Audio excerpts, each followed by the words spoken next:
Y una deflación es muy jodida de poder superar. La deflación se trata de una disminución de precios producida por una reducción en la oferta monetaria. ¿What? Vamos a intentar descifrar, ¿no?, si este inicio de semana va a seguir siendo positivo, si este inicio de semana va a seguir siendo verde y alcista para Bitcoin, para los mercados en general.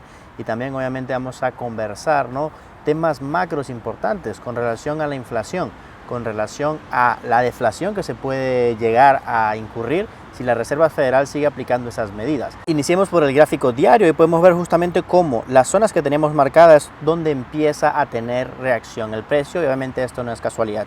¿A qué me refiero? Me refiero a que fíjate que en el gráfico diario tenemos marcadas nuestras zonas de liquidez, los vacíos que tenemos pendientes, y justamente pues el precio apenas empieza a meterse dentro de esta zona es donde empezamos a tener reacción. Fíjate que ya en el gráfico diario tenemos algo de pequeño rechazo. No es nada importante ni nada que nos tenga que preocupar, pero fíjate que en 4 horas pues sí tenemos unas velas, o por ejemplo esta vela justamente de acá, de una larga mecha hacia arriba, es decir, una vela de rechazo, una vela de pequeña absorción.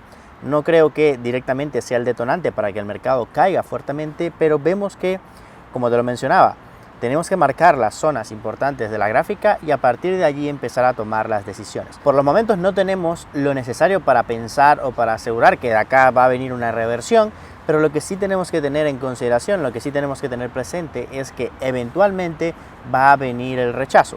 ¿Qué sucede? Más o menos sucede como casi siempre, es decir, venimos de acá, de la izquierda, ¿no?, una fuerte caída, luego una fuerte caída, luego otra caída más. ¿Y qué pasa? Digamos que en el subconsciente se nos empieza a meter de que el mercado solamente puede caer y puede caer y puede caer y que va a caer en línea recta, o sea, que va a caer así, ¿vale? Y no es de esa forma.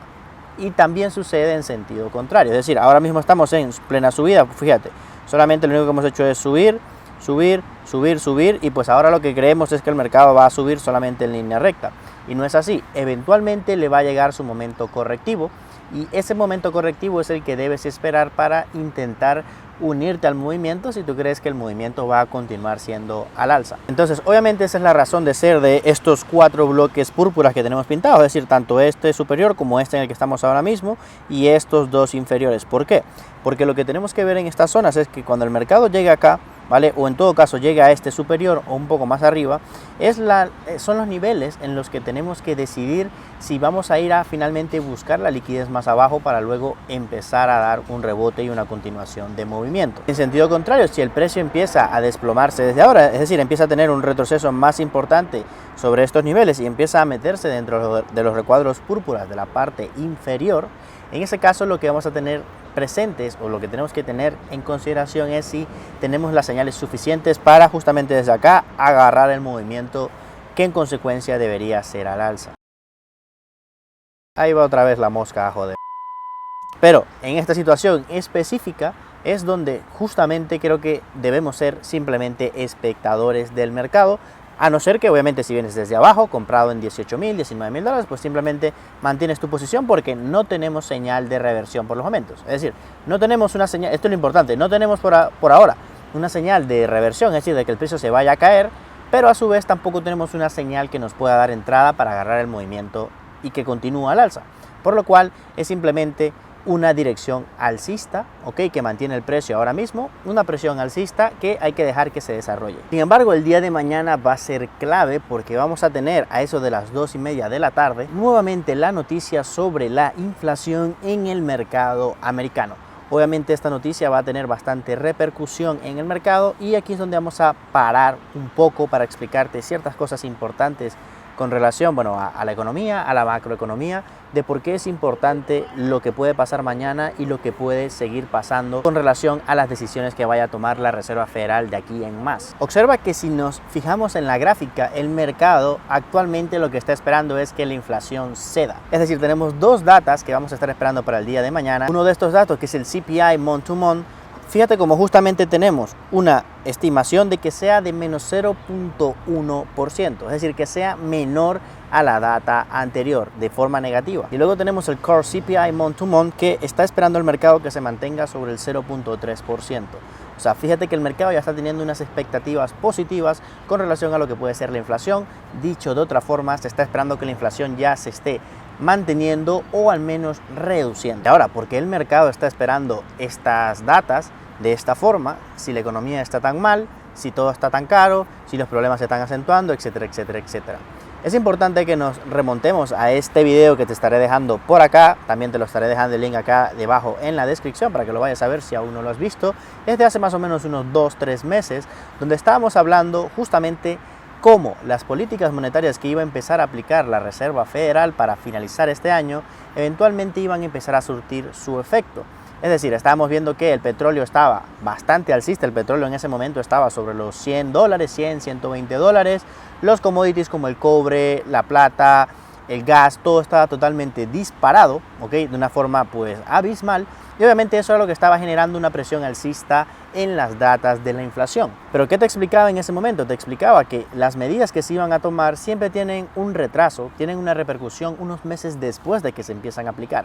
Es decir, que si tú empiezas a aplicar una medida en el mes de enero, probablemente vas a empezar a ver resultados a partir del mes de marzo, abril o mayo, un tiempo pasado aplicada la restricción. Entonces, efectivamente, todas las medidas restrictivas que ha venido tomando el mercado, y en este caso la Reserva Federal, para aplicar sobre la economía, están empezando a tener y a surtir efecto, sumado también a que si miramos la gráfica de los commodities, fíjate como el petróleo está retrocediendo desde hace un par de meses, el gas natural, a pesar de que aquí en Europa, bueno, tenemos algunos problemas, todavía no ha podido mantener esa senda alcista tan marcada, el cobre también se mantiene de una forma pues bastante estable en retrocesos relativamente importantes. O sea que los principales commodities de las economías están manteniéndose ya en una tendencia lateral o en todo caso una tendencia bajista. Así que ¿en qué situación nos pone esto? Nos pone en una situación de que el mercado simplemente está esperando que justamente la data de la inflación empiece a ceder, porque los commodities de forma genérica están empezando a ceder y ya no están en una misma tendencia al alza. Por lo cual, si las materias primas, que eran lo que estaban generando primordialmente el aumento de los precios en la economía, ya están retrocediendo, el mercado no va a esperar probablemente que la inflación continúe totalmente disparada a priori. Luego también, como te lo mencionaba en el video del día de ayer, pero creo que es importante que lo sigamos hablando, me parece que podemos estar en presencia de uno de los últimos aumentos importantes de las tasas de interés. No estoy diciendo que a partir de acá se vayan a empezar a reducir o que ya no las van a aumentar más, sino que el último apretón importante de posiblemente 75 puntos vaya a ser el que se presente en la reunión pues, de estos 20-21 de septiembre. ¿Por qué? Porque ya lo explicábamos, si la Reserva Federal sigue aplicando y aplicando políticas restrictivas y sigue apretando una misma economía que ya está cediendo, eventualmente la economía va a terminar cediendo. Haz de cuenta, este ejemplo ya también te lo he puesto y creo que es bastante bueno. Imagínate que tú tienes un destornillador, ¿ok? Y tienes un tornillo que lo vas a meter justamente en una pared o en una superficie plástica. ¿Y qué sucede? Al inicio tú empiezas a apretar y el tornillo empieza a entrar, empieza a entrar, empieza a entrar, empieza a entrar, empieza a entrar, ya llega hasta el fondo. Pero ¿qué pasa? Si al llegar al fondo, tú con el destornillador aprietas un poco más sobre la superficie y sobre el tornillo, ¿qué va a hacer? Eventualmente lo vas a apretar de más, la superficie se va a romper y obviamente va a ceder al tornillo y el tornillo va a pasar y va a romper toda la superficie. Y esto es justamente lo que les puede pasar a ellos con las políticas restrictivas y el aumento de tasas.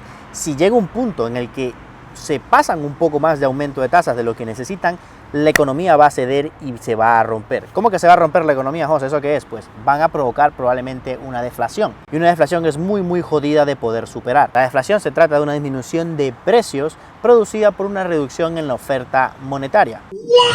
O en todo caso por el aumento de la oferta de bienes y servicios. Es decir, si hay mucho stock sobre algo, obviamente va a disminuir su precio, pero generalmente va por el lado de la oferta monetaria. Entonces, ¿qué pasa? Si hay deflación, ¿qué va a pasar? ¿Qué va a pensar la gente? Pues justamente como sucede con la inflación. Cuando hay inflación, ¿qué espera la gente? Y aquí es donde entra la clave y lo importante.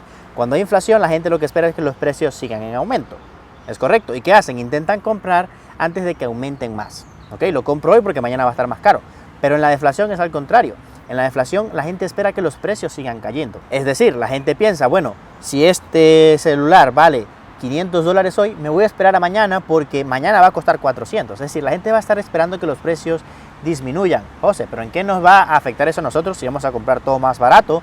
¿Vamos a tener mayor poder adquisitivo? Sí, tú lo estás pensando en forma personal y no a gran escala. ¿Qué sucede a gran escala? Que si yo no compro el teléfono porque mañana va a estar más barato, tú no lo compras, tu primo no lo compra, el cuñado no lo compra, el vecino no lo compra, nadie lo compra, ¿qué va a pasar? Eventualmente vamos a entrar en una espiral que no se puede salir. Si nadie compra los productos, van a seguir bajando y bajando de precio, para que eventualmente llegue a un nivel en el que la gente lo pueda comprar. Pero ¿qué pasa? Obviamente tienes que ir bajando y bajando el precio de los productos, eventualmente eso va a afectar como empresa directamente en el desempleo, porque si no vendes, porque nadie te compra, eventualmente vas a tener que empezar a despedir a la gente, porque si no tienes ingresos, ¿cómo vas a poder pagar? Y eso en el caso de que no vayas a cerrar la empresa, ¿ok? Y así a mayor escala, pues imagínate una economía en la que nadie compre, en la que todo el mundo espere, pues obviamente toda la economía va a colapsar porque no hay dinero circulando. Entonces dime tú qué es peor, si la inflación o la deflación. En este caso la inflación siempre es positiva cuando esté controlada y cuando haya crecimiento económico, por eso se dice en los libros de texto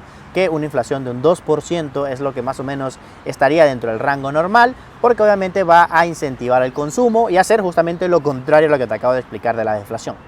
Entonces, para cerrar un poco la idea y también el video, creo que podemos estar en presencia de que este final de año podamos ya empezar a ver un cambio en el discurso, no en las tasas de interés y en las políticas directamente, pero sí un cambio en el discurso si finalmente el día de mañana tenemos nuevamente un descenso en la inflación o por lo menos nos mantenemos en los mismos niveles.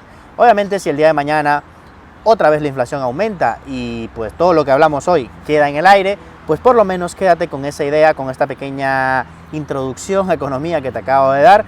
Pues para los que no lo sepan, yo cursé la carrera de economía tanto en Venezuela como economía y finanzas aquí en Madrid, así que bueno, todo lo que te estoy hablando tampoco es que está tan loco, no me estoy inventando nada. Te puedo dar una pequeña guía por allí, espero que te pueda servir como siempre, un fuerte abrazo y nos vemos el día de mañana. Adiós.